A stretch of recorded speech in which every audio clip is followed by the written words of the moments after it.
Do you have your boxing gloves on? Oh, I don't know. I usually drop the gloves. I don't put them on. You and I have had some good sparring over the last few years, Yeah, we particularly have. when you were at City Hall. Yes. And some good debates, Yeah, really. we have. So one of the first questions I will ask is, you are considered to be one of the most divisive politicians in Really? this city, in this country. Oh my goodness, Absolutely. I didn't know that. Come on, you have this take no holds. Yeah, well, because I have to protect the prisoners. taxpayer, and they want to take the money, and I want to protect the money. So. Do you think that style will work at Queen's Park, where you have to work with, at City Hall, it's one vote, one That's person. right. Yeah. It's very different where you'd be running Understand. a party at Queen's Park. Do you think that your brash style, some might call it abrasive, would work there? Well, I think so, because at City Hall, as you noted, it's every person for himself down there. I like working as a team. There's no I in the word team. I work as a team here in our U.S. facilities. I don't think I'd be successful as a business owner if I didn't respect the team. And I'm also a strong believer in surrounding myself with smarter people than myself in their area of expertise. And that's what builds a good team. So we're going to build the best team the province has ever seen. We have 28 minus Patrick, 27 caucus members. We have great candidates. There's still 22 ridings open. And we're going to turn this province around. We're going to have the most prosperous province in the country and in North America. Do you think you'll have to change your leadership style? Are we going to see a different Doug Ford than the Doug Ford we saw at City Hall? Yeah, I think so, because it's a different arena. It's a different sport. Down there, it's every man for himself, every man, woman, I should say, for himself. At least at Queen's Park, you have a team. You have a team backing you up, and we're going to have a great team. Interesting. Already I'm sensing sort of a calmer, softer Doug Ford in these answers. Well, because it's I give an analogy at any business or even any sports team anyone's on. I like being part of a team. And yet, the other day when you threw your hat in the ring, Yes. I described it as throwing gasoline on the fire. Oh, well, Because you instantly took aim at your own party, and you were calling out the elites, your version of the elites, Yes. and you were saying that the party was a mess. yeah. This It party was. is in a downward spiral and has been since the Patrick Brown allegations. Are you not making the situation worse by using that language? No, I don't think so. But my main goal moving forward is to unite the party and focus on Kathleen Wynne. I know over decades that I've been involved in politics, and it works the same way with the Republicans in the U.S. and the Conservatives in Canada. They love eating their own, and But you're doing the same with your party. well, I I mean, just who had are to. you Well, I have calling to. out? Well, I have to get rid of the people that have their special interests in there. Like who? I can't name names, but there's the establishment, the elites that want to get the big contracts. They want to get the sole source deals. It's not going to happen under my watch. Are We're you gonna, saying those are MPPs within the party? I'm not saying that. There could be outsider special interest groups, but I want to empower the people. I want to put the power back to the people instead of the government. And the government, we've seen with Kathleen Wynne and the Liberals for the last 15 years, I should say McGuinty Wynne Liberals, over the last 15 years, that there's been endless sole source deals. There's billion-dollar boondoggles, no matter if we go back to the e-health billion-dollar boondoggle or the orange or the gas plants. It never stops with these guys, and people are fed up. Is this a familiar theme, though, in how your brother and you got into City Hall? We're going to stop the gravy train. We're going to stop the corruption. We're going to stop the sweet deals. You're saying the same thing in this campaign, it sounds like, already. Yeah, and Queen's Park. we had a proven record. When we went in there, we stopped all the sole source deals. We made sure that we put everything online to make sure it was transparent. Never happened before. And we saved hundreds and hundreds of millions of dollars. Which was hotly disputed. Well, I love that. Do you know, it was funny that when the Toronto Star came out and they said they didn't save over $1 billion, they only saved $700 million. I said, okay, we're the only government that saved $700 million. But I know we saved over $1 billion, so does the budget chief. Are you worried about the state of the party? I mean, Vic Fideli has come out and Yeah, said that he's yeah, got I to saw clean that. out the rot. You've Yeah. said it's a mess. What's going on with this party? Well, I think you can't hide things when it's right in the public. And, there's issues out there, then you have to address it. Are you and worried about moving the on. memberships? Well, Some are no, saying I that think we're pretty- 200,000 is at least double what it actually is. Yeah, we're going to find that out once we fully register and everything goes through. Then we get a membership list. They're charging $25,000 for the membership list, $100,000 to get in the race, and once we get that, then we'll be very transparent, and we'll tell the people how many members there are, and we're going to build on that. With you attacking the party from within, Mm-hmm. are you taking a page out of Donald Trump? I mean, that's what he No. did during the No. Republican convention, and it was No, scorched earth I policy. don't. Is that what you're doing? I don't care about Donald Trump. He can do what he wants. Let him do. God bless him. And we're going to focus on Ontario. But I do have one message. This is the world economy now, and all those American businesses come to Ontario. But first, wait until we get elected. Come to Ontario. We're going to be competitive on hydro rates. We're going to be competitive on tax rates. And we're going to have the greatest province in Canada and throughout North America. People are going to love to come here and open businesses. Unlike Campbell Soup, that closed down, close to a 100-year plant. 300 people are out of a job because of high hydro rates, because of high taxes, because of high water rates. Do you think your style, your brash style, and I'm I going to really? say it to your face, Oh, I my think you have a goodness. brash style, or you Yeah. have exhibited that. Are you similar to Donald Trump, and are you taking a page out of Donald Trump, or is he taking a page out of Ford Nation? Which one came first? I'm going to press replay for a second. I don't care about Donald Trump. I care about the people of Ontario. No, but there are similarities in terms of language and No. the elites that No. he's used as well. Do you find? No, we were in politics well before President so Trump, he's and I don't taking a page give. out of the Fords? No, honestly, I don't give two hoots about Donald Trump. I'm going to focus on Ontario, and go after the Liberal government that has destroyed the middle class. Not even the middle class. They've destroyed the upper class, lower class, and the middle class, and businesses across the board. You have, in this very often Mm-hmm. office before, said that you are a fan of Donald Trump. Do you still feel that way?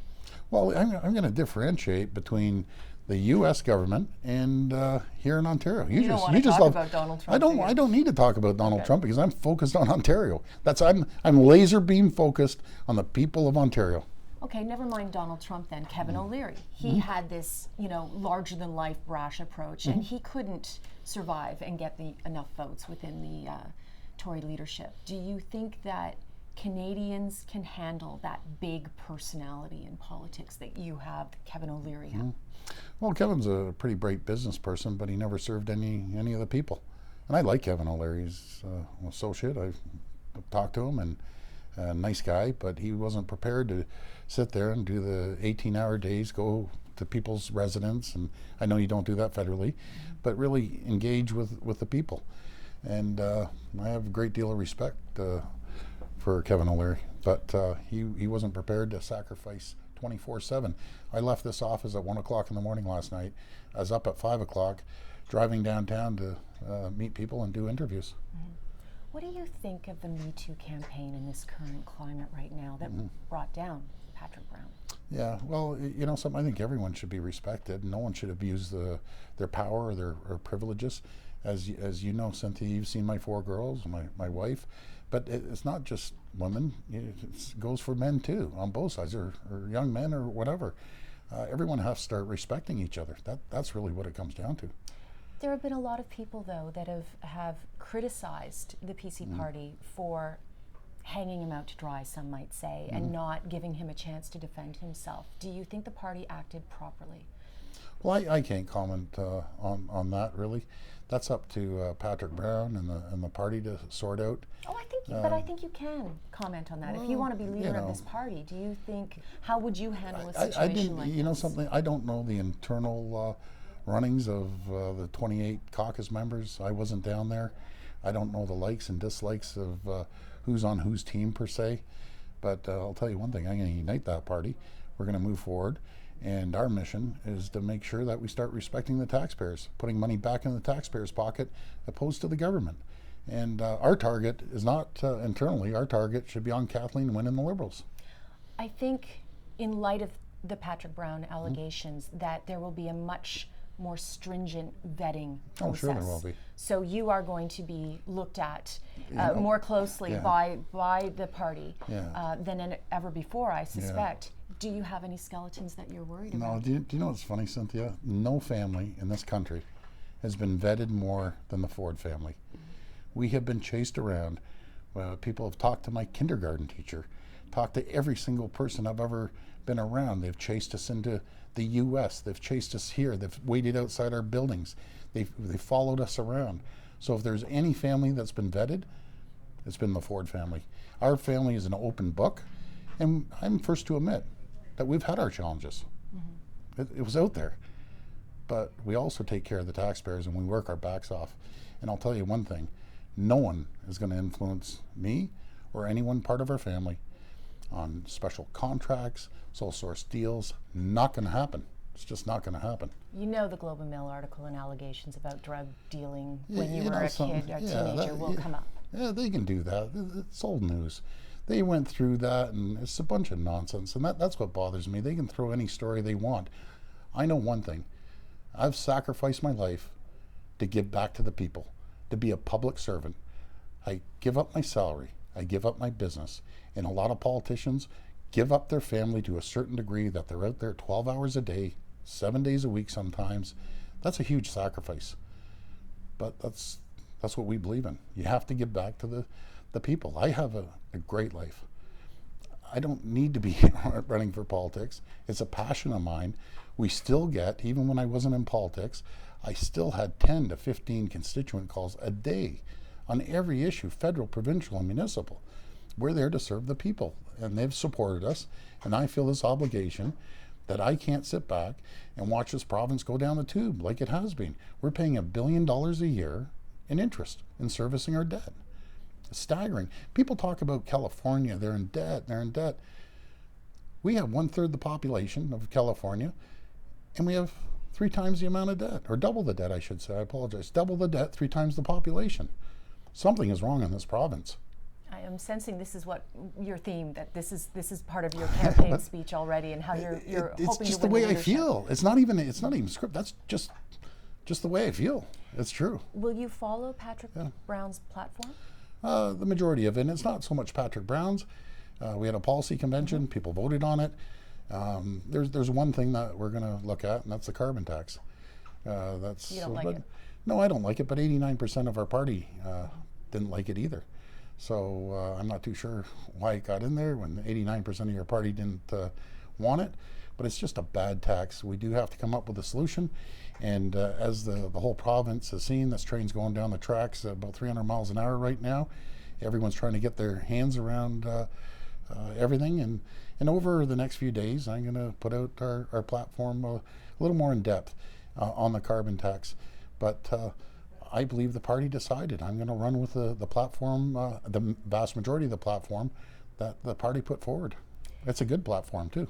When you look back at your days at City Hall, is there anything you would change? Do you think that you were too harsh, too abrasive, too combative, perhaps at times? Well, it's a very combative place there. You don't get in a fight with one person, right? You don't look in the mirror and start fighting with yourself. But would you have It's handled very it differently combative. today? Have you? Sure, have you changed? I think so. And as we all grow older, I think we grow wiser. We settle down a little bit more. But the City Hall, in my opinion, was the most combative, most dysfunctional political arena there was. The previous mayor said it. The present mayor has said it to me. The current, when Rob was down there, I always personally say, and I said it under David Miller, I said it under Rob Ford, and believe it or not, I'm going to say this under John Tory. The system that one mayor gets elected with a majority of the votes in 44 wards, but he has one vote, the same as the local councillor. I don't believe that. I believe in the system similar to LA, New York, or Chicago. The mayor has strong mayor powers. It's not ultimate power, but it has veto power. And 2/3 takes to overrule the mayor's decision. The mayor has to be held accountable for everything that moves in the city.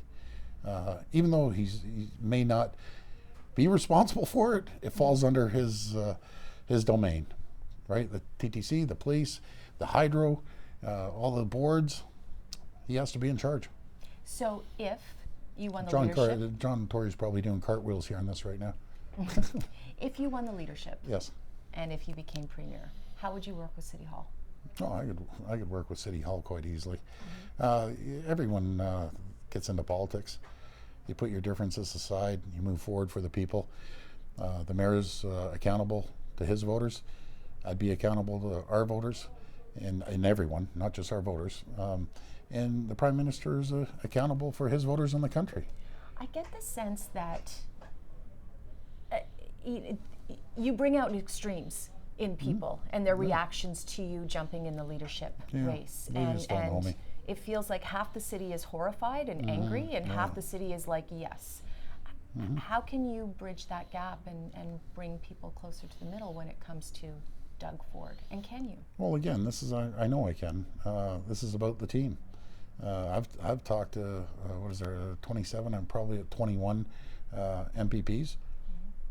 I've heard nothing but positive things, and I'm sure other candidates will call them. They'll say positive things.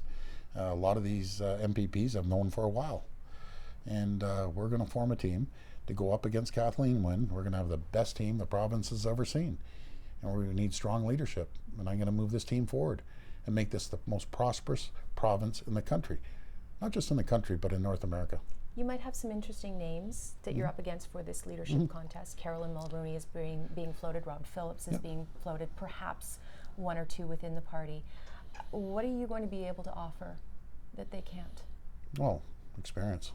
Neither of them, the two names you just said, have no experience, and they need experience.